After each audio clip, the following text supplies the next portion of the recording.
day has zoomed by. Welcome everybody, I'm Mary Haynes, and it's my pleasure to welcome you here to Nashville Home. I see a lot of familiar faces. For those of you that are first timers, we started offering this community education series last year, really based on topics that so many people talk with us about or ask us questions about, or we learn after they're here that are important to them.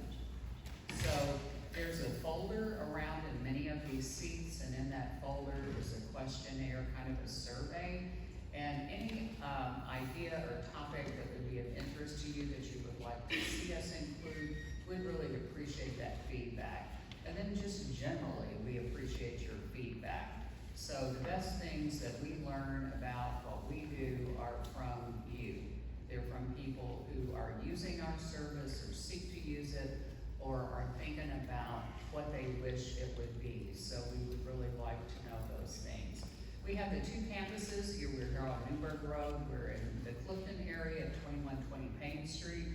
We offer everything that you think about when you think about what long-term care is. We have independent living, we have apartment living, subacute rehab. Are you saying you can't hear? Can everybody else hear? To use a little more, not too well. Carrie, do you know how to turn it up? Don't know that we can, but let me check. Okay, Maybe thank just you. get a little closer to it. Okay, is this better? Yes. Okay. Subacute rehab, we have our memory care neighborhoods. So we're proud of what we do, and we are pretty good at it. We have the highest rating in our community. U.S. News and World Report listed us among the top 10 nursing centers in America for the last few years. We throw our Hackman ring each year for the top workplace and achieve that, and we do that simply because we know that it's hard for the public to trust a nursing home. And we want to do everything that we can to gain the public trust and to keep it. So I appreciate your support and your presence here this afternoon. I'm really excited about the program this afternoon. Beth Quinn is here from Bellarmine University, which is right across the street from us. Our good service really relies on places like Bellarmine, especially their physical therapy school, of which is really important to everyone who lives with us. Beth is very talented, she's very passionate about the work that she does, and she's very expert with working with people who are past the age of 65. She has a very innovative program at a place that we love, the Thrive Center. Molly Canady here on the front is a staff member there. If you want to talk about the Thrive Center, she'd be happy to help direct you to that. So again, welcome. We're happy you're here, and we're delighted that you're here, Beth. Thank you. Thank you so much, Mary. And I think I'm double mic'd. Is this too much or is it okay? Can everybody hear me okay? Yep. Good? Louder or good? Good. Good. Okay, great. I like thumbs up. So, well, thank you for inviting me today to talk about falls and falls prevention and falls strategy. As Mary said, it is something I'm super passionate about.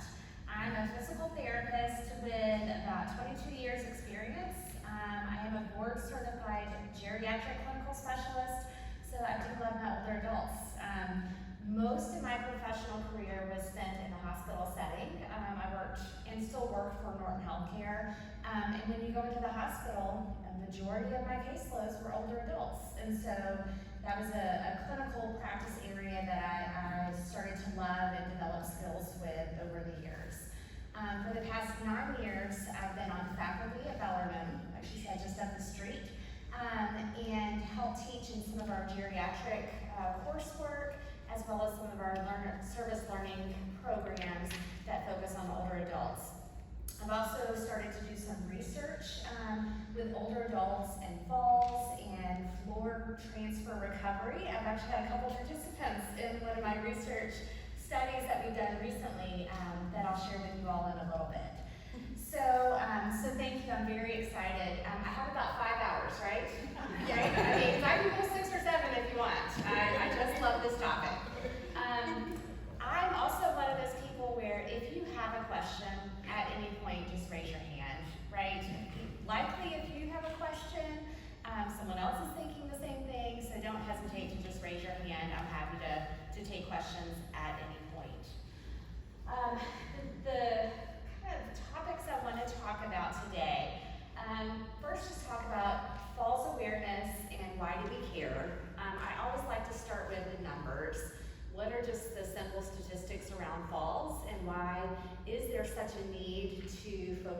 topic. We'll talk about the concept of falls prevention versus falls readiness, which is a more evolving term that we're starting to see in the literature. We'll talk about getting up off the floor, right? Falls prevention isn't just simply avoid the floor at all costs. There's often a time and place that you may need to be on the floor, or that you may need to get up off the floor. And then finally, we'll touch just a little bit on some exercise strategies. That's a whole nother topic and content, but we'll touch just a little bit on that today. So, to start with, and this was taken from the CDC's website, each year, millions of older people, those 65 or older, fall. In fact, more than 1 out of 4 older people fall each year. Less than half of those actually talk to their doctor about it though. So some of these numbers may even be higher, because most older adults don't like to even admit it or share about it when they fall. I know my mother doesn't tell me when she falls, unless I'm having to help get her up off the floor. And once you have sustained a fall, that increases your risk for future falls, right? So we want to address this topic because it does happen. And this is a visual that I like, again, from the CDC's website. I think these were based on 2020 numbers, so fairly recent. So every year in the US, 36 million people fall when we're looking at older adults. That's a lot of falls. Now, a fall can be categorized by anything as a simple trip. I go to the ground unexpectedly. That's the definition of a fall, is a descent that is unexpected or unplanned. May not be result in any injury. You may be able to hop right back up, but that's still a fall. Out of these 36 million falls, 8 million of them will result in injuries, right? So about 1 out of every 4 or 5 falls that an older adult has, it's going to result in some type of injury. Again, could be minor, could be more major. About 3 million ED visits a year, which those are the ones that I start to see when I'm working in the hospital. What type of injury happened from that fall? Almost 1 million hospitalizations per year and about 32,000 deaths per year, right? So falls are a big deal, right? And so we want to address it. We want to talk about it and see what we can do about improving those numbers.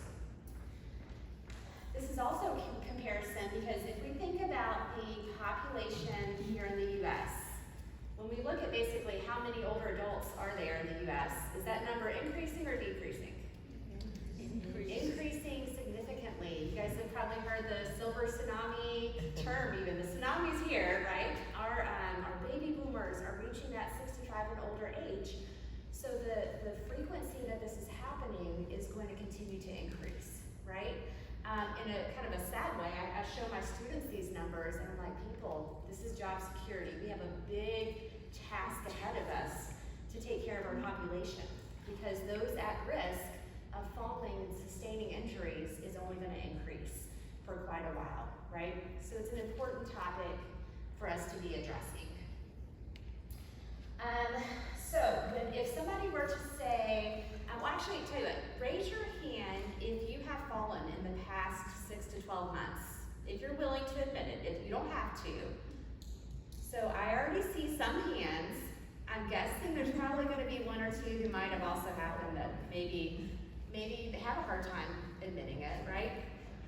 Why do people not like to talk about falls? Why do our older adults not like to talk about falls? They put us in a nursing home. Yes, they're going to put us in a nursing home if I fall, right? Embarrassed. Embarrassed, right? A loss of autonomy or independence. Anything else? Yeah, I think those are some real concerns, like, are they gonna let me live by myself, right? And, you know, as a PT, our goal is often to age in place as long as possible, and what can we do to make that happen for as long as possible? Now, when that's not feasible, there are phenomenal options for our older adults. But ultimately, people want to stay at home for as long as is safe and appropriate.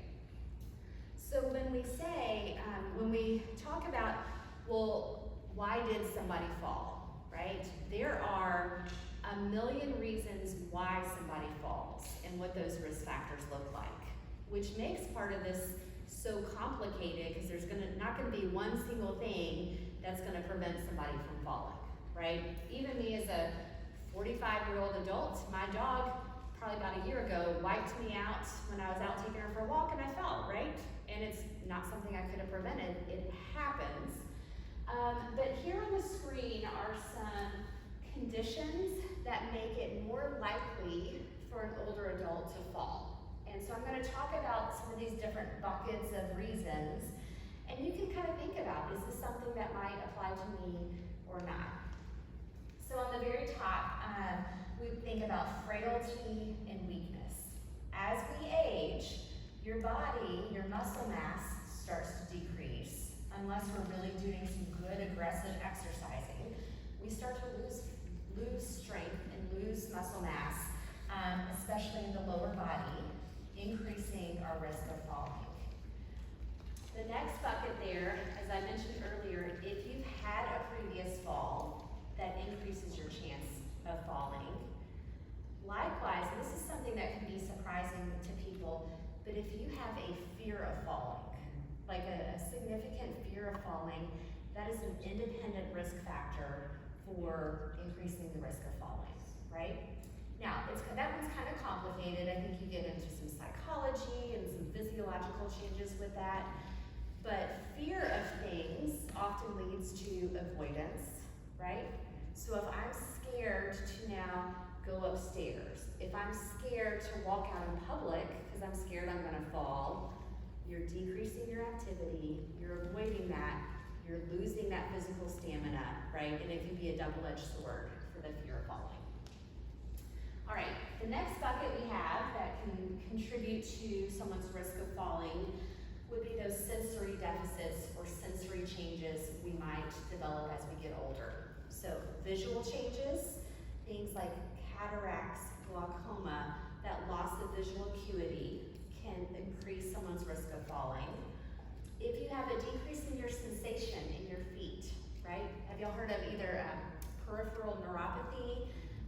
That's a condition where you have either increased pain or sensory deficits in your feet. We see that a lot with the diabetic population and with the oncology population. Maybe if someone's undergone a lot of chemotherapy, that can result in neuropathy. If we don't feel as well in our feet, we're more likely to trip over things or develop injuries in our feet, increasing our risk of falls. So those sensory deficits sensory changes are gonna cause problems. This one's a pretty big bucket, but most of my older adults that I work with have one or two or more medical conditions that are also going to contribute to that risk of falling. So I kind of bucketed them into three of the body systems. So those with neurological disorders, like Parkinson's disease, someone who's had a stroke, someone who might have MS. Those are affecting your motor control, coordination, right? Those are gonna impact your balance and steadiness. Those with orthopedic conditions, arthritic pain, right? If I hurt, it's gonna impact my mobility and my safety. So a lot of those orthopedic conditions can contribute to the risk of falling. And then the other kind of system that we often look at are patients with cardiac issues, right? So those that might have a pacemaker, who might have some dysrhythmia problems or blood pressure problems, that can often contribute to dizziness, right? I have some patients that'll come into the hospital that maybe they are there now with a head injury because they fell.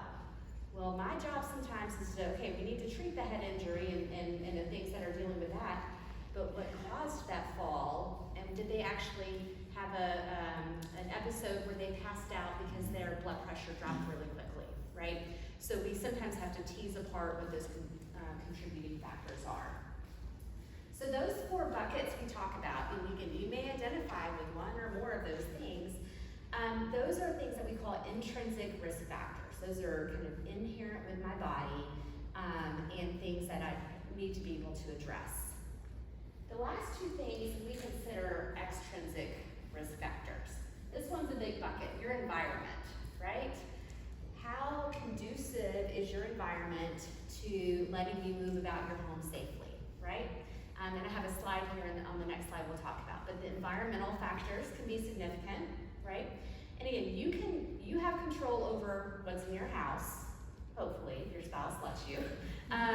So things that, you can, and I have a checklist in your folder of things that you can do to make sure you have a safe environment. But you can't always control the external environment, right? Is it icy? Is something slick, right? So those environmental factors contribute to falling. And then this last bucket that we consider external, it's kind of external and internal, are medications, right? I don't know if y'all heard of the term polypharmacy. Polypharmacy is a term when someone takes typically 4 or more medications, which is not uncommon, especially the older we get. You often have a blood pressure medication, a cholesterol medication, maybe some pain medication, right? And those side effects can build up and contribute to falling. There's certain medications that are on the kind of hot list for contributing to falls as well. Things that either suppress the central nervous system, like sleep aids or anxiety medications. And those are ones that are kind of designed to help suppress things in our body. Well, they can suppress your reflexes, make you drowsy, which can make you sleep. Blood pressure medications are often associated with falling as well. Now, I do not want anyone to leave and say, I shouldn't take my blood pressure medication so I don't fall. Please don't take that to mean that. But sometimes, especially as we get older and that list of medications grows, sometimes we need to sit down with our doctor or our pharmacist and say, do I need everything on here? Because I have fallen a couple times lately. Is there anything that could be contributing to that, right? So, as you can see, there are so many reasons why we're at an increased risk of falling. It often takes a multimodal, multidisciplinary approach to mitigate these risks that we're starting to accumulate over time. Any questions about that? I know there's a lot of information on that slide. And it's not to overwhelm people, but to almost say, for those of you that maybe have fallen, there's a lot of things out there that are stacked against me here. It may not be my fault that I fell. There's a lot of things that contribute to that, but then there's a lot of things that we want to proactively do to help with that. This is just a picture I always show my students just to help them try and spot in the puzzle, what are the reasons why someone might fall in this environment. For those of you that can see this okay, is there anything that you might see in this photo that could contribute to a fall? The what? The alcohol, yes. I fall when I drink alcohol. Yeah. So alcohol, especially alcohol with certain medications. And the rug, you're gonna trip on the rug. Trip rub, the throw rub, right? This is the bane of every PT's existence. Those pretty throw rubs that no matter how many times you walk past, you scuff up and it's a tripwire there. Anything else you can see? The pet for sure. The pets. I'm not gonna get rid of my dog, but I have to know that that may be a risk factor. Whether they jump up on me, or I trip over them, or I trip over toys, right? She's not using a walker. Do what?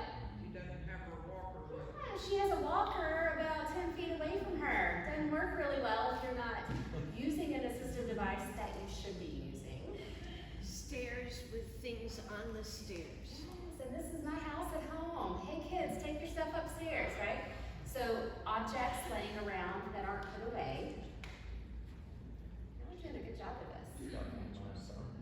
A landline phone, yes, which nobody really has too much anymore, but cords and wires, extension cords that aren't secured can always be trip hazards. A nice slick surface here. And I'll tell you, some of these letters around her are more of those intrinsic risk factors, like visual problems, neuropathy problems. I will say flip-flops, maybe not the footwear of choice if we're thinking about good supportive footwear that's going to keep us on our feet. Yeah. Sliding step.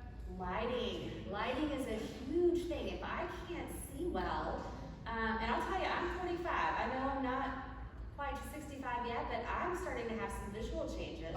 And how well your lighting, where it is, and how well it illuminates your surfaces can be really important.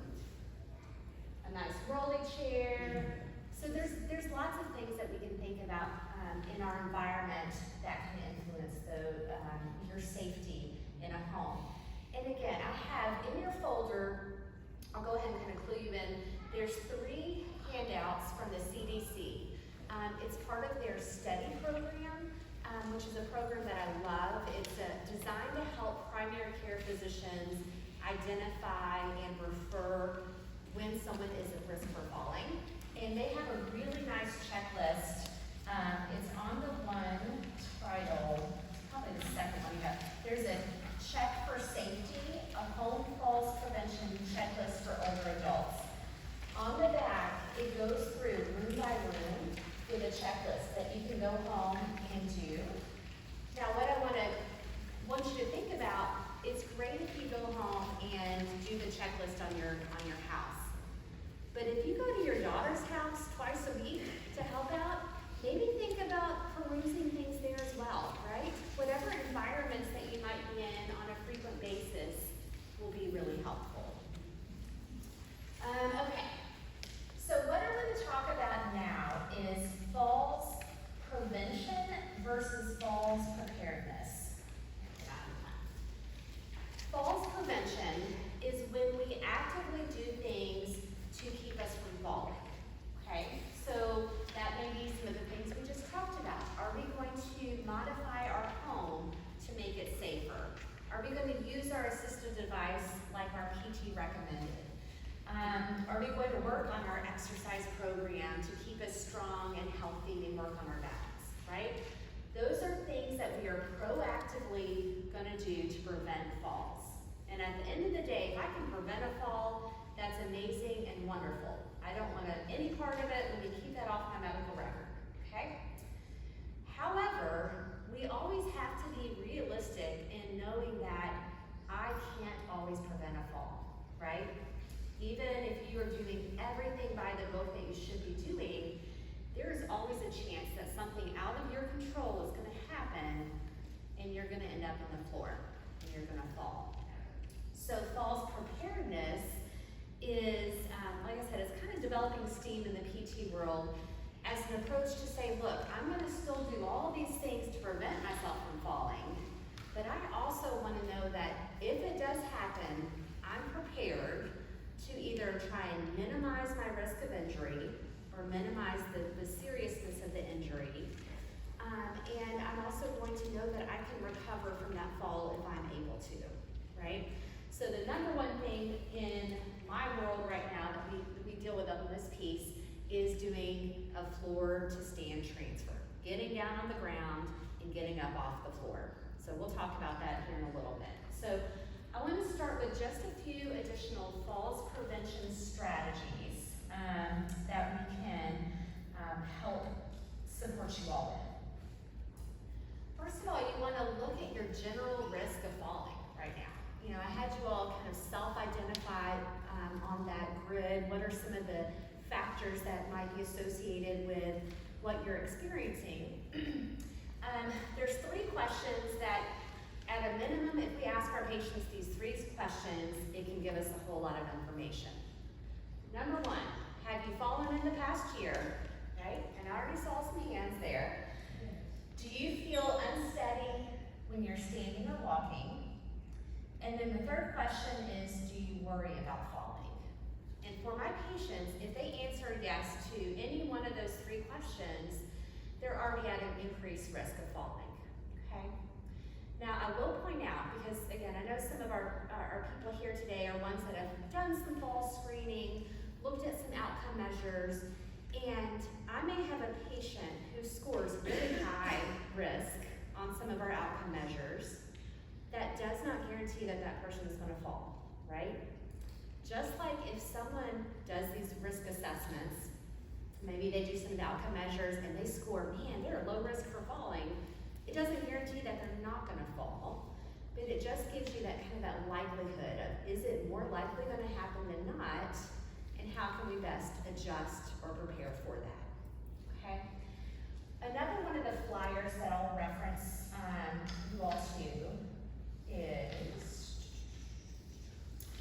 the one that says stay independent, learn more about fall prevention. This has a little bit more of a extensive checklist, a yes/no checklist that patients can take to further look at their risk profile, like how likely are they to fall. And so that would be something to reference and kind of do on your time, and you can check your risk of falling by answering some of those additional questions. However, at the end of the day, if I boil it down to these 3 questions, I can get a pretty good idea if someone needs to do more about reducing their risk of falling. Okay. Some of the functional assessments that a physician or a PT can do with their patients that gives us a pretty good snapshot of their functional abilities would be a 30-second chair stand assessment, where we just have someone stand up, sit down, stand up, sit down, stand up, sit down. We give them 30 seconds to do that assessment, and that lets us know how strong their limbs are, right? Because if someone can only stand up and sit down once in a 30-second period, that's a low score. And I know they either have really weak legs, really low power in their legs, or some type of motor impairment that is going to affect their mobility, right? So that's one of the tests we do. The 4-stage balance test is one that the CDC designed, and it just looks at some simple positions. Can I stand here with my feet together for 10 seconds without losing my balance or swaying? Can I put my feet almost like I'm gonna do a sobriety test, like heel to toe? Can I stand here for 10 seconds and not lose my balance? And then, well, the second one's like a half stance, heel to toe. And then the last one is, can I stand on one leg for 10 seconds, right? I always call it the flamingo test. Can you be a flamingo for 10 seconds and stand on one leg? Now, in real life, we don't stand on one leg too much, right? You're not like standing around like this in the grocery store. However, we do a lot of single leg stance activities.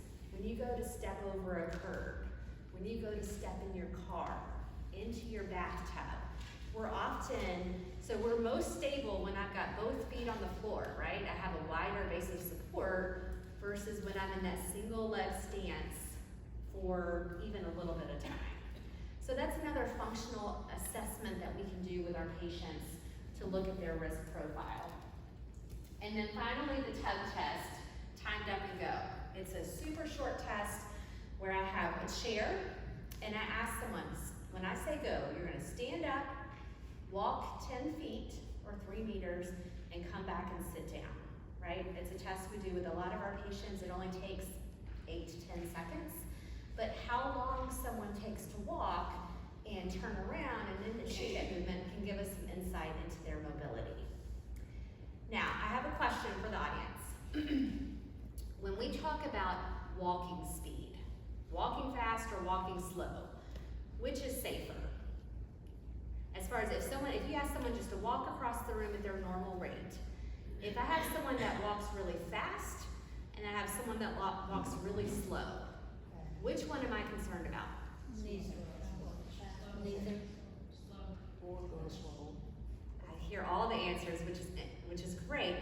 I'm more concerned about my patient who walks really slow than someone who's walking fast. Now, a lot of times we think, ooh, if they're walking fast, they're out of control, they're just flying around. And maybe their control may not be as perfect, but someone who inherently walks really slow, the slower their walking speed is, the more likely they are to fall. Because if they're just not capable of walking at a normal walking pace, that gives me some red flags that they have some mobility and strength issues, right? So a lot of times that timed up and go test will give us a little insight into walking speed. Now again, I don't want you walking faster than your body wants you to, right? Faster than what you have control over. But if you notice that, man, my normal walking pace is just really slowing down, If you're walking for exercise, try and pick up the pace a little bit and see how your body responds to it. So those are things that we might do to start assessing that risk profile. Let's move over this to the next slide because I have it written here. These are some additional things that you can and should be doing to reduce your risk of falling. If you are somebody that has a lot of medications, or maybe your medications haven't changed in a long time, at your next doctor's visit, say, hey, can we look at my medications? I want to make sure that everything I'm taking is something I really need, right? And so there's an effort to de-prescribe if we can. Now again, if you need that medication to manage a condition, you need to be compliant with it, right? But if it's something where you perhaps have duplicates or something that isn't necessary anymore, maybe you were able to lose some weight and you don't have the high blood pressure anymore, maybe we can get off that particular medication. Yes, sir? I'm sorry, you have questions later?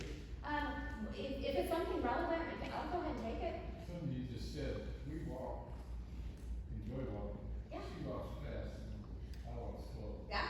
She's always criticizing me, but I don't wanna walk anything. I wanna exercise, but I don't wanna walk. You sound like my husband, he's got long legs too. I'm like, come on, Maggie, let's go. So, there's definitely, everyone has their intrinsic walking speed, right? And so if you are walking past what your body is programmed to do, it may not be safe. But there is sometimes a time to think about, can I increase my speed even just a little bit? It increases the intensity of your exercise. And so it can be a helpful tool to adjust how well you're exercising. That makes sense. But if you're getting to the point though where you're just starting to stumble over yourself or you're fatiguing too much, that may be too fast.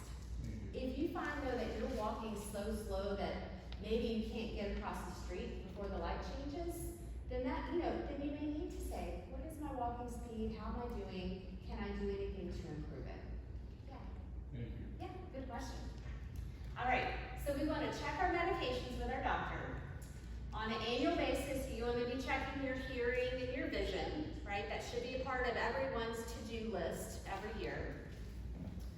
Y'all are going to go home and check the home fall safety checklist to make sure that you're not setting yourself up for failure at home, right? If you find that, wow, I have 3 throw rugs in every single room and none of them are affixed to the ground, then maybe it's time to do some redecorating.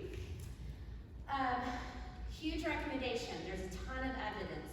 Stay active and do exercises that are going to help improve your strength and your balance, okay? Raise your hand if you engage in a regular exercise program. I see some hands in here. I see some room for improvement. Doing a part of any type of exercise program is going to be helpful. The more active you stay, the better your odds are of preventing a fall in the future. A body in motion stays in motion. A body that stops is going to have a really hard time getting started. So we'll talk about that a little bit at the end. And then if you are, I'll put a little plug in for my profession. There's nobody better to assess your balance and mobility than a physical therapist. And so if you are somebody that has some concerns about your activity, your safety, a fear of falling, ask your doctor to say, hey, can I get a PT referral? To get a really comprehensive assessment, to look at your risk factors and to see what you can be doing to mitigate those deficits that you're having.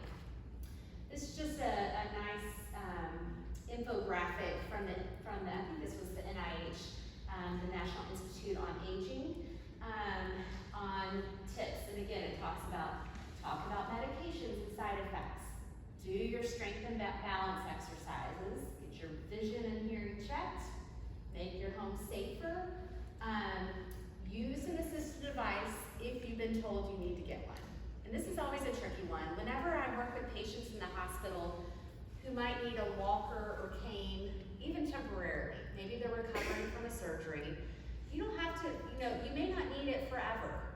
But usually I say, if you're one that you're like, oh, I don't need it when I'm in the house because I've got my couch to hold on to, do, and I can, stand next to the wall. If you're furniture surfing or wall walking, as I call it, you might need an assistive device.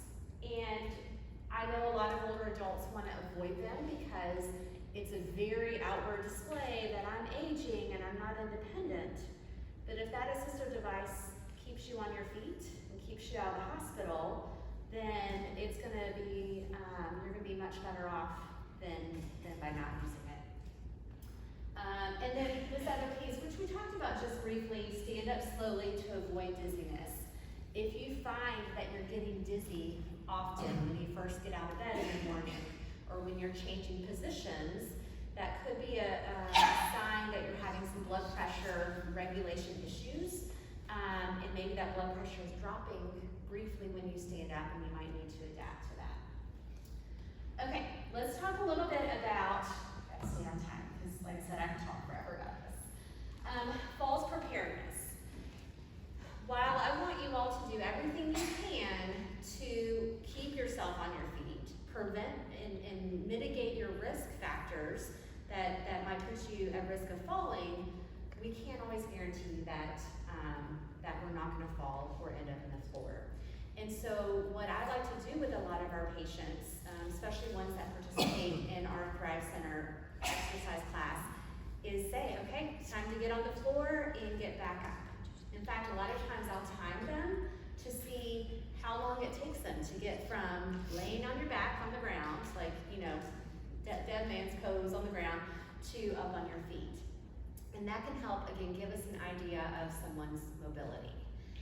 Now, raise your hand if you have been on the floor in the past week. Okay, all right. What were some activities that y'all might have, like, was it on purpose, hopefully? Yeah? What were you doing? Do what? Strength training, exercising. Yeah, a lot of people do some exercises on the floor. Exercises, stretches. Playing with my cat. Playing with your cat, sometimes grandkids, play. Play is a great thing to do on the floor. Yes, sir. Just trying to do an omelet with my foot and I'm covered the floor. Oh, okay, so yours was not a planned descent necessarily. But sometimes we need to clean. Sometimes we need to get clothing from under the floor or under the bed, right? There are reasons why we can and should get on the floor frequently. And if it's something that you haven't done in a while, I want you to think about, okay, have I not gotten on the floor just because there simply hasn't been a need? Maybe I haven't had grandkids little on the ground, or someone else does my cleaning for me. I'm jealous if you do.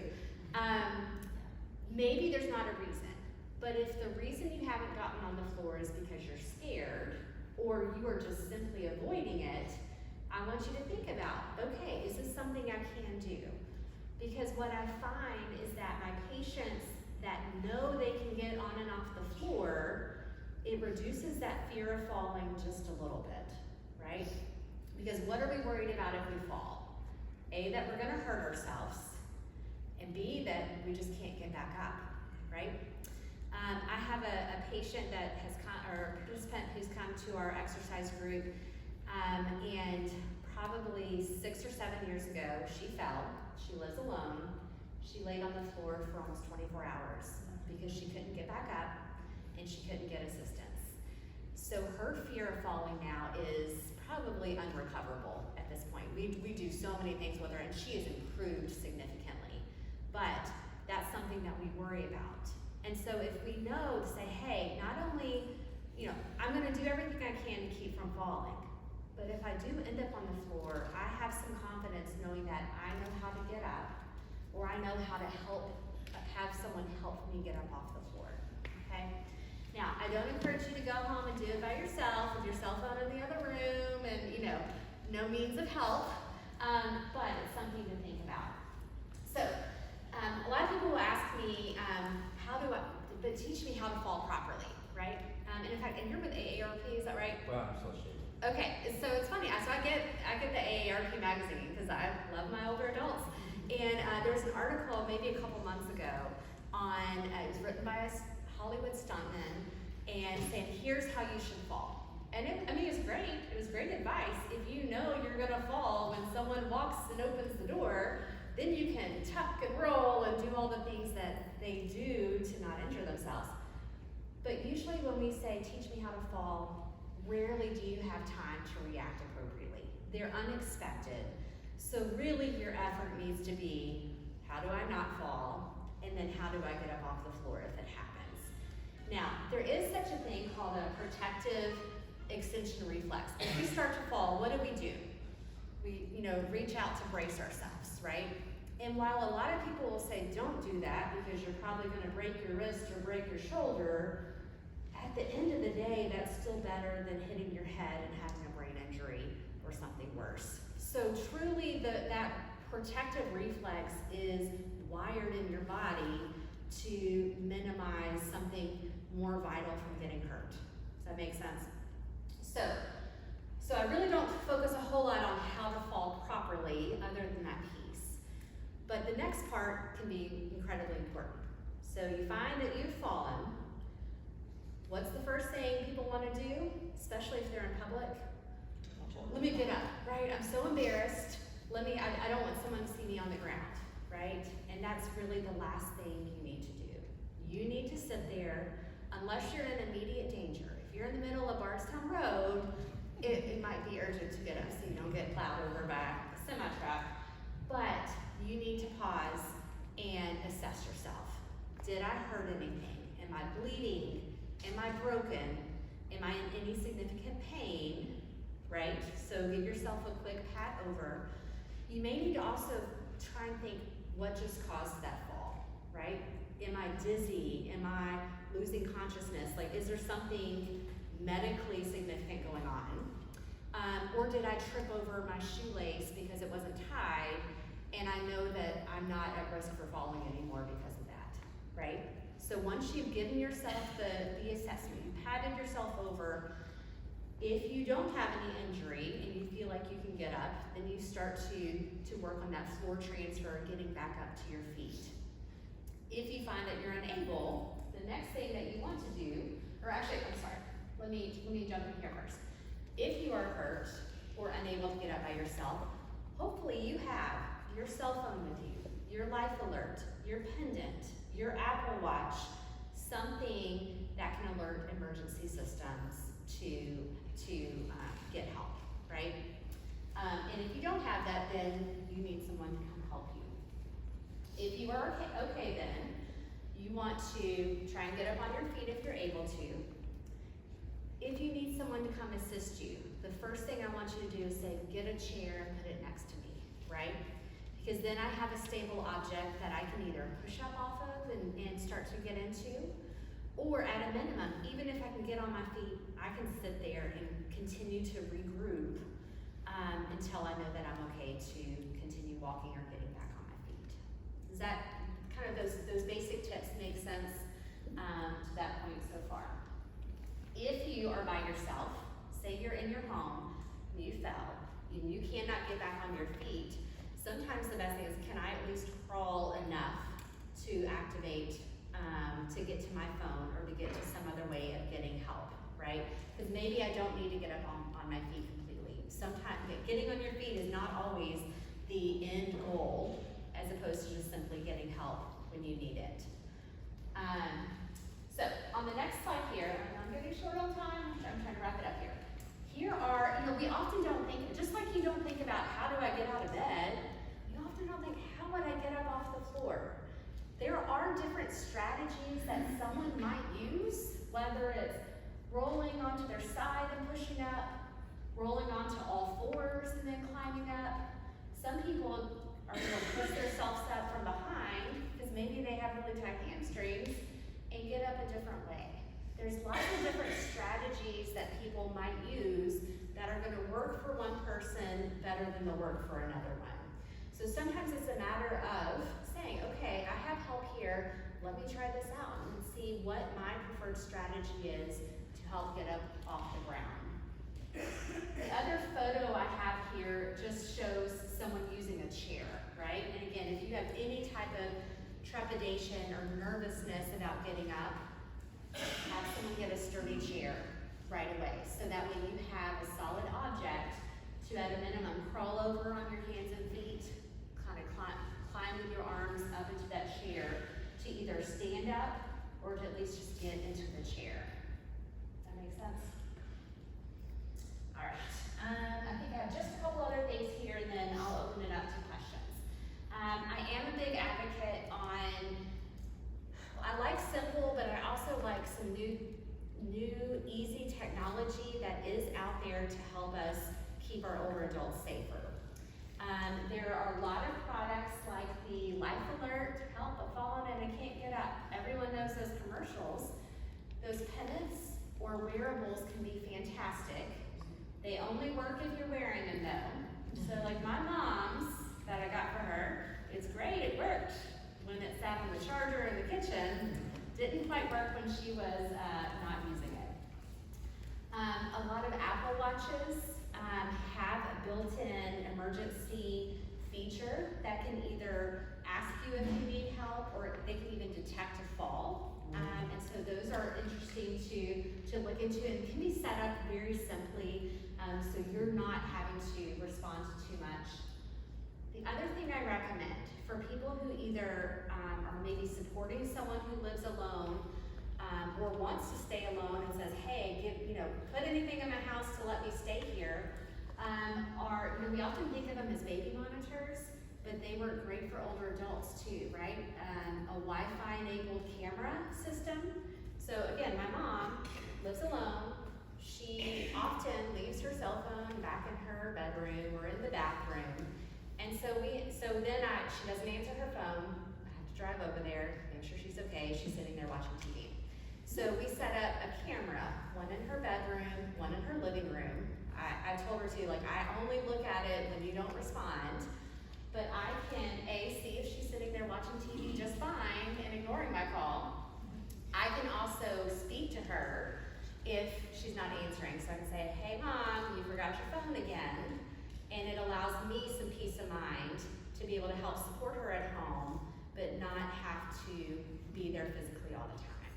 So, again, there's some autonomy, privacy things that family members have to come to terms on, but they can be really helpful for both someone who wants to stay at home and a family member who wants to support them, but needs some assurance of knowing that they're safe. All right, the last thing I'll talk about, and then I'll open up for questions. Exercise is so important, and I'm not going to go into a full exercise program today, but just knowing that anyone and everyone can increase their strength and mobility at any point in their life with exercise. This diagram here, I love it because it is called, we talk about it as the disability threshold. We often know that, we start off super dependent as babies, right? Babies, we need someone to do everything for us, move us, feed us, do everything that we need. We start to increase in independence, and through our adult life, we're trudging along super independent.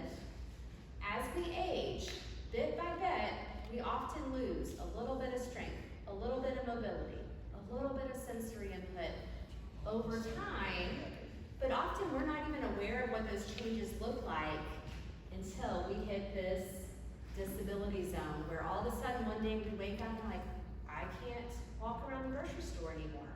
What just happened? Well, it often didn't happen overnight, it often happened over time, but until you meet this critical threshold, we often aren't even aware of the slow, small changes that are happening over time.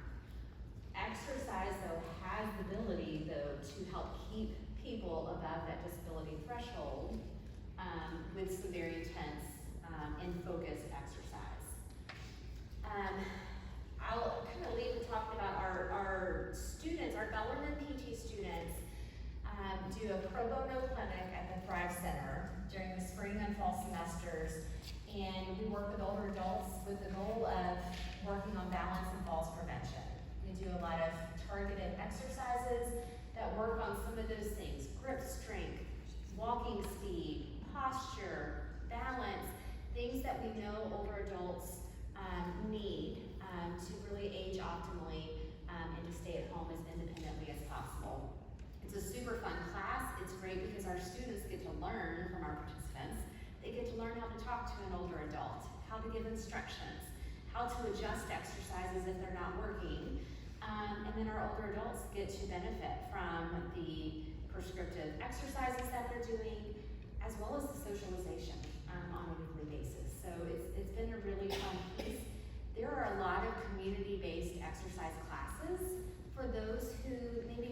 where to start, or maybe are intimidated by exercising. So I encourage you all to look to some of those community resources. Silver Sneakers has a lot of community-based classes that are often part of Medicare or Medicare replacement insurance programs. And the very last thing, and then I'll open up to questions. I always want to leave people with, okay, what can I do when I leave here today? First of all, you're going to look at those brochures to continue to look at that CDC information. What is my risk factor for falling? What are my home changes that I can make to improve my environment? And what are those things that I can actively do?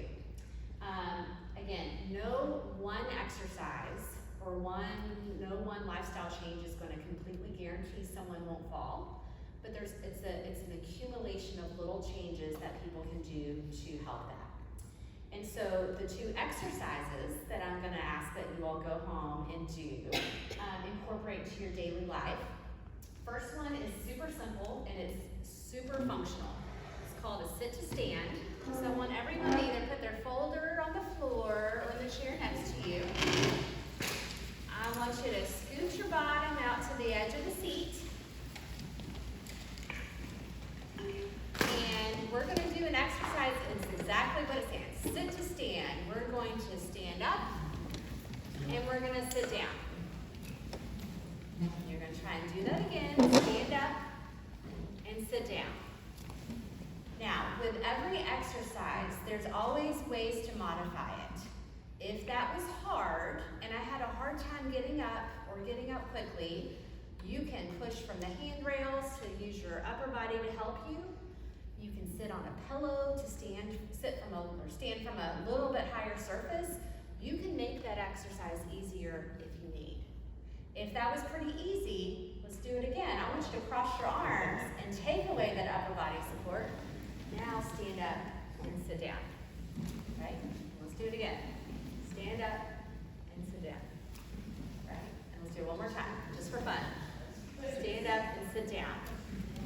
This exercise, first of all, could not be more functional. What do you do every day?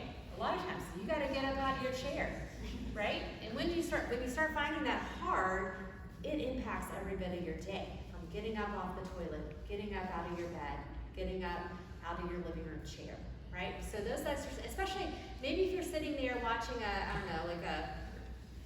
movie marathon, and you're like, okay, it's commercial break. Let me do maybe 5 sit-stands, right? It's just a great exercise to engage your large muscles of your legs. The other exercise I'm gonna have you do, everybody stand up, please, and scoot a little forward so your fingertips are touching the chair in front of you. So take some steps up. There you go. So, we talked earlier about being a flamingo. I want you can choose which leg you do it, but I want you to see if you can stand on one leg. Now, if you're able to either hover your hands, or maybe use just one finger, or maybe fingers on both hands, right? And see how you can do. The first goal would be to be able to stand there for 10 seconds without holding on.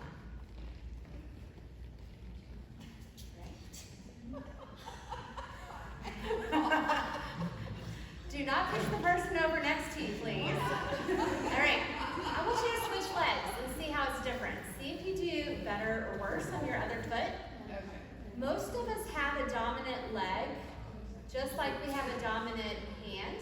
Be careful though, that's what I'm saying, like hold on to the chair if you need to. Don't make me come practice a floor transfer with you. All right, so those are 2 things. And again, with this exercise, you can make it easier or harder. You can make it easier by hanging on until you feel like you strengthen those ankle muscles, strengthen your hip muscles. I can make it harder by letting go. I can make it harder by closing my eyes. I can make it harder by doing it barefoot or with shoes, right? Don't do this in the middle of a room, again, with nothing to hold on to. But those are 2 exercises that I want you to consider, just because you can slip it into your day-to-day life quite easily. They're not going to make us get up off the floor. If you want to, I'll say do it, yes. All right,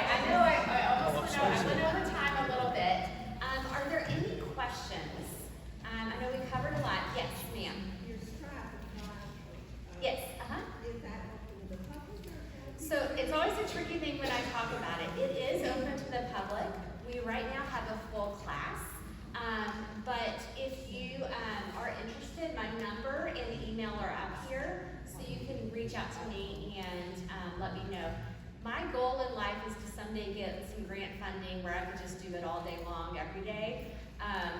One of the magical things that makes it work too is we have our students that are able to come. They have 2 hours of their week that we allot for this class though. And so it is limited, but you're certainly welcome to reach out and we can certainly put you on a wait list. How often do you have the class? It's Tuesdays and Thursdays from 11 to 12 during the fall and spring semesters. We have them busy during the rest of the year with other coursework. Yes, ma'am. Hi. So I am interested in this for my neighbor who has had multiple falls. Yes. And her issue is that when she's on the ground, her arms and her legs both are not strong enough to get her up. Yeah. So I guess my question is, A, is there any equipment option in the house that is something that can be modified to help a person get up?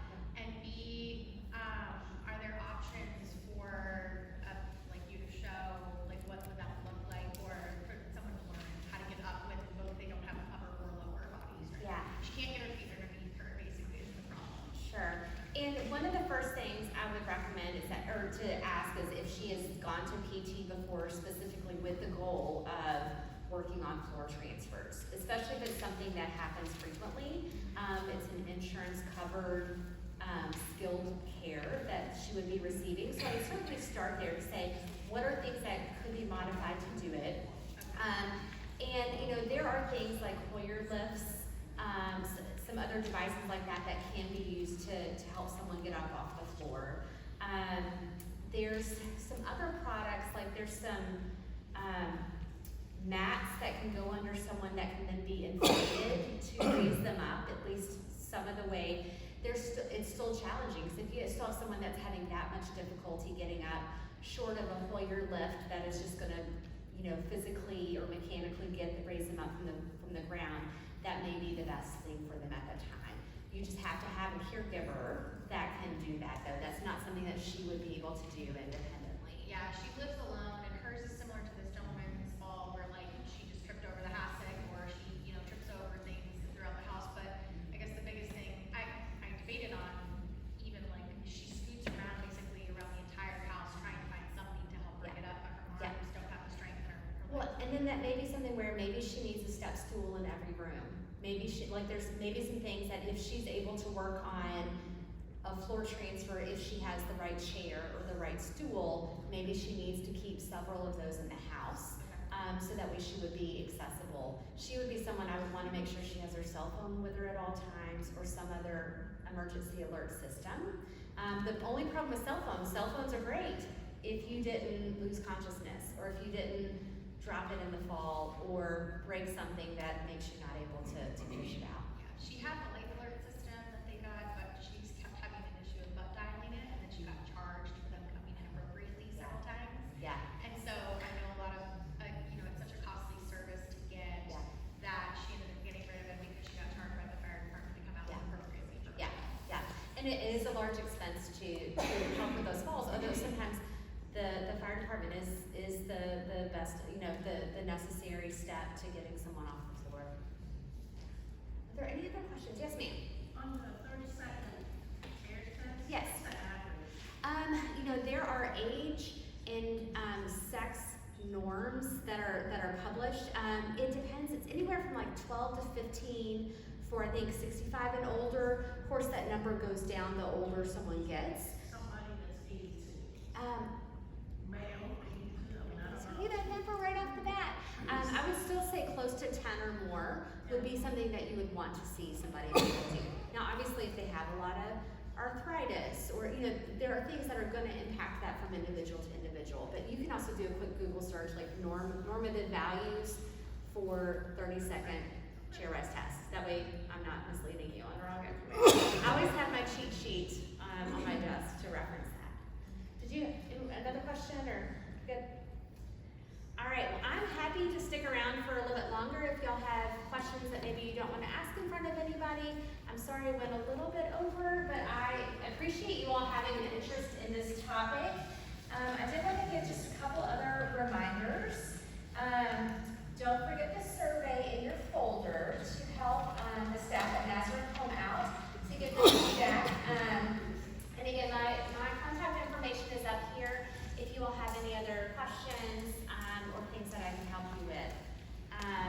wish you all the best in a life full of no falls, because you're gonna be so proactive, or you're just gonna hop right off the ground because you know that you can do it. All right, thank you all. Thank you.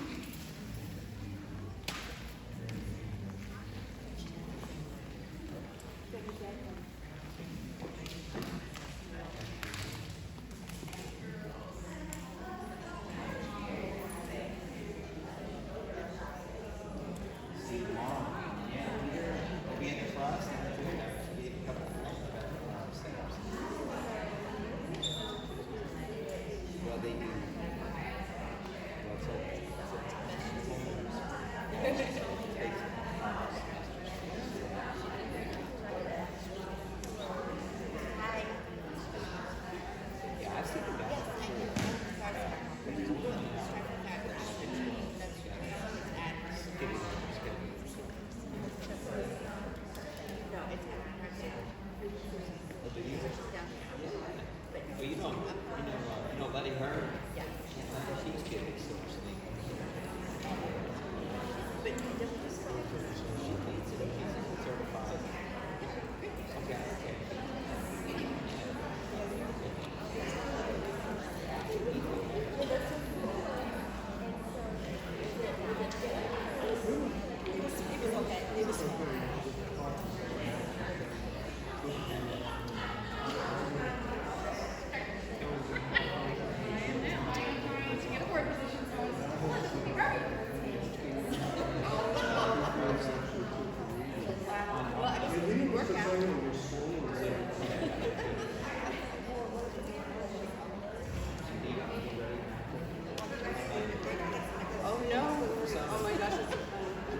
I wanted to get a tape and send it to my grandkids. Showing Paul Paul on my break.